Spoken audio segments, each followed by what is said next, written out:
बढ़ते आगे, छत्तीसगढ़ के नक्सल प्रभावित जिले दंतेवाड़ा के पलनार गांव की पहचान भारत के पहले डिजिटल विलेज के रूप में है। साल 2016-17 में भारत का पहला डिजिटल विलेज पलनार को ही घोषित किया गया था। डिजिटल विलेज घोषित होने के करीब 8 साल बाद कितना कैशलेस रह गया है डिजिटल विलेज, देखिए संवाददाता नीलेश त्रिपाठी की रिपोर्ट। दंतेवाड़ा के उस गांव में इस वक्त मैं हूं जो भारत में अपनी एक अलग पहचान रखता है। पहचान पहले नक्सल समस्या को लेकर थी। इस इलाके में नक्सलियों के एक समय तूती बोला करती थी। कई सारे हमले नक्सलियों ने यहां पर अंजाम दिए हैं। लेकिन इस पहचान के अलावा एक बड़ी पहचान साल 2014 में इस गांव की बनी थी। यह भारत का पहला डिजिटल विलेज बना था, यानी कि पहला डिजिटल गांव भारत का। इस गांव को घोषित किया गया था। गांव का नाम है पालनार। पालनार के ही हमारे साथ कुछ लोग हैं वहाँ पर। और डिजिटल भारत का डिजिटल गांव घोषित होने के जब घोषित हुआ तो उस समय क्या हालात थे वो इनसे जानेंगे, और हकीकत अभी क्या है वो भी जानने की कोशिश करेंगे। क्या नाम है आपका? मेरा नंदलाल मुड़ामी। नंदलाल जी के बारे में एक चीज़ और मैं बता दूं कि ये इनका, जब मैं पहले जिक्र कर रहा था कि नक्सलियों की तूती बोलती थी, तो उसका उदाहरण ये अपने आप में खुद है। क्योंकि साल 2018 की बात होगी जब आपके ऊपर हमला हुआ था। क्या हुआ था बताइए पहले। उस समय चुनाव का समय था। 2018 विधानसभा चुनाव का समय था। उस समय मेरे घर में ही नक्सलियों द्वारा मेरे ऊपर हमला किया गया रहा, और बड़ी मुश्किल से मेरी ज़िंदगी बची थी। और उस समय क्या है, हमारे माननीय तत्कालीन मुख्यमंत्री डॉक्टर रमन सिंह जी के की वजह से मैं अपना जीवन बचा पाया, क्योंकि हेलीकॉप्टर की सुविधा उपलब्ध हो पाया था और मेरा रायपुर में ट्रीटमेंट हो पाया था। यानी कि यहाँ पर पहुँचना भी मुश्किल था सड़क मार्ग से उस समय साल 2018 में। लेकिन ये गांव डिजिटल विलेज कब से घोषित है?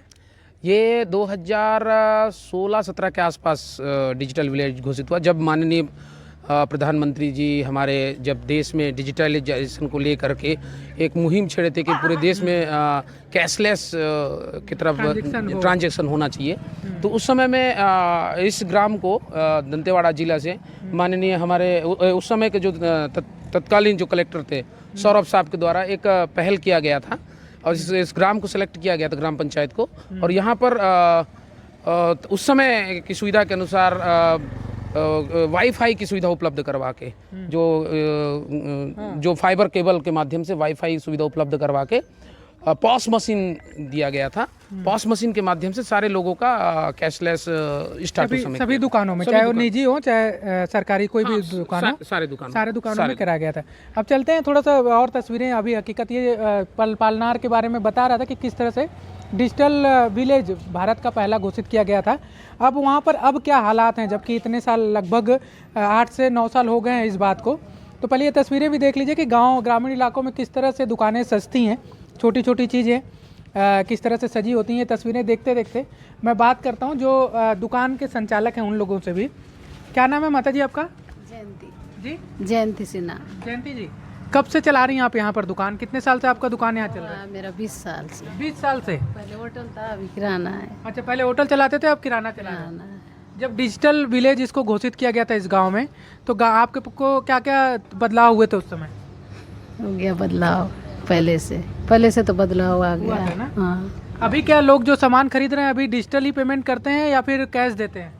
कैश भी देते हैं, इसमें भी होता है। अच्छा, दोनों चलता है। ज़्यादा किस में देते हैं? ज़्यादा पेमेंट कैसे होता है, कैश या डिजिटल? ज़्यादा बोलने से इसी में होता है, कैशलेस में। यदि इसमें फोन पे QR कोड वगैरह से? QR कोड में। बिल्कुल। जब ये डिजिटल विलेज घोषित हुआ था उस समय पॉस्ट मशीन दी गई थी, लेकिन जैसे जैसे अब सुविधाएं बढ़ रही हैं तो ये कहा जा रहा है कि अब पॉस्ट मशीन का भी उपयोग लोग कर रहे हैं। कड़ाके की ठंड पड़ रही है, वही एनडीटीवी की टीम लगातार प्रशासन के इंतजामों का जायजा ले रही है। और इसी कड़ी में एनडीटीवी की टीम झाबुआ पहुंची, जहां हमने नगर पालिका के रैन बसेरे में व्यवस्थाओं का हाल जाना है। अभी देखें तो टेम्परेचर में थोड़ी बढ़ोतरी देखने को मिल रही है, क्योंकि एक जो अंडमान निकोबार आइलैंड में चक्रवाती संचरण बना हुआ था और ये बढ़ता हुआ कम दबाव का क्षेत्र, और इससे समुद्र की तरफ से नमी लेके तेलंगाना और उड़ीसा की तरफ से बढ़ के हवाएं अपने प्रदेश में आ रही हैं, जिसके चलते जो ठंड लाने वाली उत्तरी हवाएं जो हिमालय की तरफ से आती हैं, उत्तर और उत्तर पूर्व की दिशा से अपने मध्य प्रदेश में प्रवेश करती हैं, और उसके चलते अपने प्रदेश का मौसम ठंडा होता है। तो उन हवाओं का जो जोर था वो घट गया है। कड़ाके की सर्दी से बचने के लिए नगर पालिका प्रशासन की ओर से रेन बसेरों की व्यवस्था की जाती है। किस तरीके के हालात इस समय इन रेन बसेरों में हैं वो देखने के लिए हम पहुंचे हैं झाबुआ नगर पालिका के इस एक रेन बसेरे में। फिलहाल यहाँ पर तादाद जरूर कम है, लेकिन अगर साधन और संसाधनों की बात की जाए तो यहाँ पर व्यापक तैयारी नजर आ रही है। ओढ़ने के लिए यहाँ पर तमाम लोगों को बिस्तर दिए गए हैं। साफ सुथरा ये रेन बसेरा इस समय यहाँ पर नजर आ रहा है, गद्दे भी हैं। कुछ बाहर से आए हैं आप? कहाँ से आए हैं? हम गुजरात से आए हैं। गुजरात से आए हैं। तो क्या किस काम के लिए आए? कलर काम के लिए आए सर। कलर काम के लिए आए। तो यही रेन बसेरे में ही सोते हैं? हाँ, लेन बसेरे में सोते हैं नहीं सर। सोते हैं। किस तरीके की व्यवस्था है? अच्छी है सर। क्या ओढ़ने वगैरह का सब मिलता है? ओढ़ने का, पथारने का सब वगैरह, संडास बाथरूम सब वगैरह अच्छा है। मिल रहा है। ठीक है। देखिए गुजरात से कलर के लिए यहाँ पर आए थे, पुताई का काम करते हैं और उनको सुविधा यहाँ पर मिल रही है, ऐसा उनका कहना है। किस तरीके की सुविधाएं यहाँ पर दी जाती है? बहुत अच्छे है सर। यहाँ क्या क्या क्या मिलता है? कम्बल, गद्दिया, तकिया सब व्यवस्था अच्छी है सर। मिलती है जी। ठीक है।